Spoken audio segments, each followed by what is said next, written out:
launch the home screen of the VPN application. Once you open it, will ask for VPN or connection request. Just tap on allow connection. As you can see here, and it will pretty much start connecting in no time. As you can see here, it's already start connecting.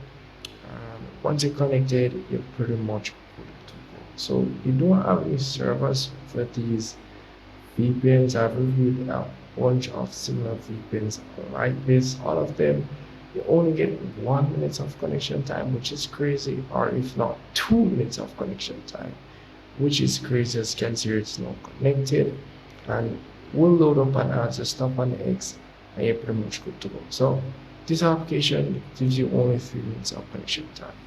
I don't know how these people are even downloading this application and using this application, but anyways, as you can see, you only get 2 minutes of connection time, which will pretty much expire. Then you pretty much have to reconnect the VPN. Then you're gonna have to watch a bunch of ads.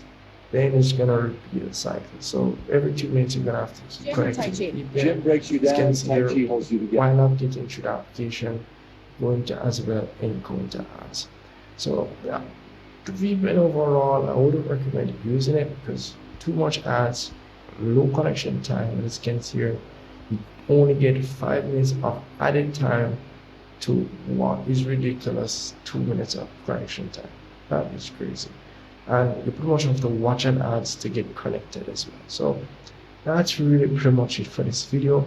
If you do understand something, then yeah, you're gonna understand. But if I miss anything at all, just let me know in the comment section. And as well, let me know your thoughts on this VPN application here. See you guys in the next one.